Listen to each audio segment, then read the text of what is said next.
Welcome back. In this episode, I'm going to show you how to install a cheap, reliable, and efficient diesel heater for your van.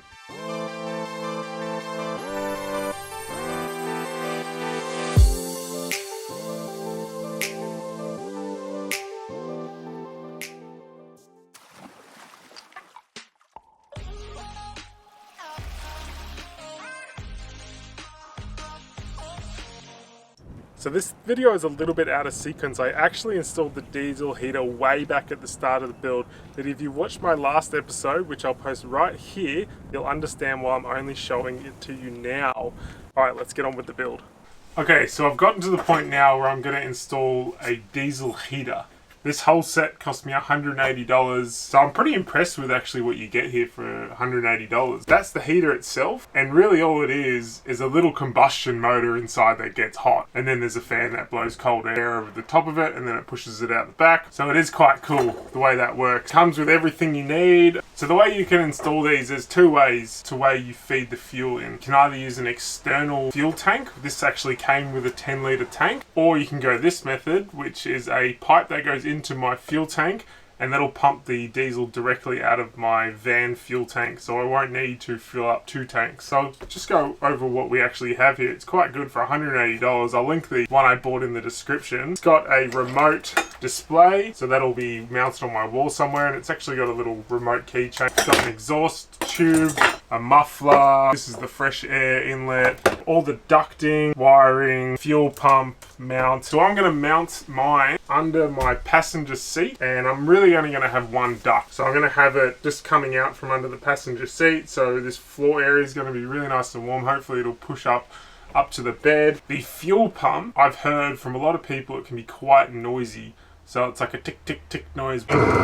So I'm definitely going to be mounting this under the van and trying to do something that I can reduce that noise with. It does come with a rubber housing to stop that vibration. So my first step is removing the fuel tank underneath the van. I've pretty much drained this tank empty. I've been driving around with it, so my computer on the car says I've only got 2 kilometers left. I probably still have a few liters in the tank, but it's going to be very difficult to try and drop that fuel tank when the diesel's still sloshing around, because we'll just want to tilt one way, tilt the other way. And I'm going to try to do this by myself, so it could get very tricky. I've jacked the van up, I've put some jacks underneath it, and I'll show you how I'm going to take the tank off. So I've jacked the van in 2 spots, and I've put some jack stands under there just because I'm going to be getting underneath, and it's standard practice if you're going to go under. So this is the gas tank here. So I'm going to have to undo all these bolts and the filler tube. I'm not exactly sure how this is going to go. I haven't done any research into how to take this tank off. I'm just playing it by ear. But essentially I'm going to drop this down, and I'm going to insert the tube and then reinstall it. This is the filler hose, and I've clamped this off, and I've just disconnected the hose clamp that goes up to the filler port on the side of the van. There's 3 straps. There's this one, there's one in the middle that I've taken off, and there's this one bolt on either side. And what I'm going to do now is lower this. So what I've just done is got a jack stand, put a piece of wood underneath so it doesn't drop when I take these bolts off, and then I'm just going to slowly lower it. Okay, so I managed to get the gas tank out. The only fuel lines that were going were in here, and you just kind of pulled this and there was a clip. I've just put them in a bottle here so they don't drip everywhere, but essentially the fuel tank is out, and now I can install my fuel line.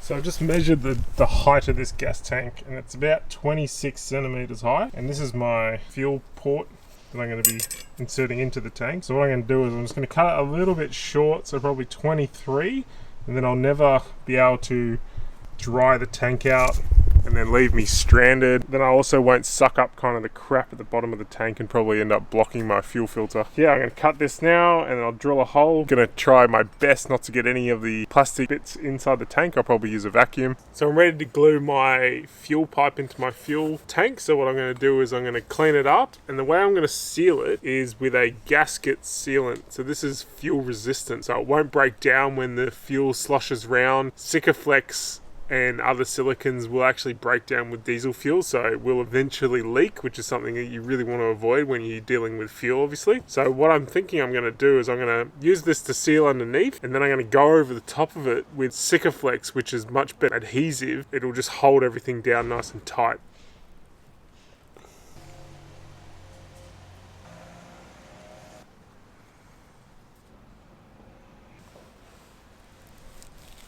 The glue's dried a little bit, enough for it's not moving. I've put the fuel hose on, so I've got about 2 meters that I'll cut off later on. So I think I'm ready to try and put the tank back in.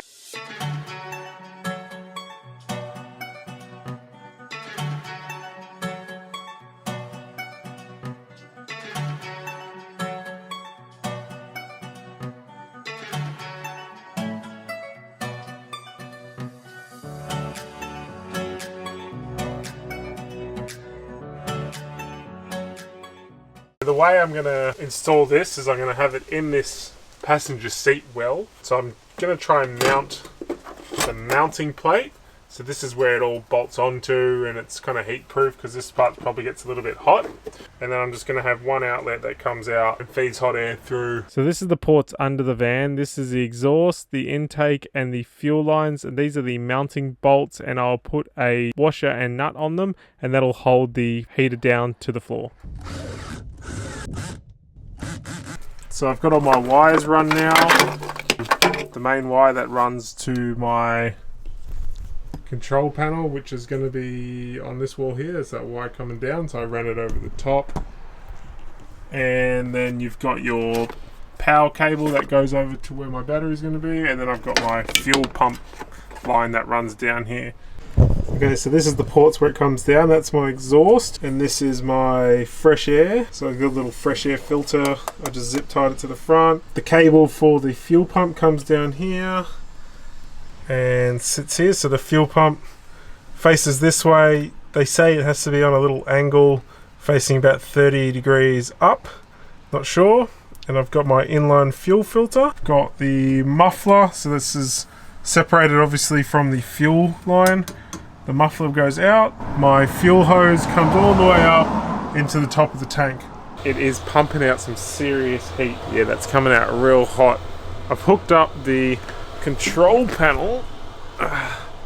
It's going to be mounted on this wall here somewhere. So it's pumping out as hot as it goes at the moment. And it's only been running for like maybe a couple of minutes, and it's already getting really hot. So under the van here, you can hear the pump running. That's here, it's like ticking, but it's not that noisy. The fuel filter's got fuel in it, and the exhaust is getting quite hot now. But it's actually not that loud. So now that I've put the double seat back in, the diesel heater sits in the same spot, and we didn't really have to make any modifications to make it fit. So it doesn't take up much of the storage room down here. We've still got heaps of room around the seat, and the duct comes out to this departing wall, and I've only got one duct, and it's quite good because it is rotatable, so we can put the heat going up or to the left, or if we've got something you want to dry on the floor.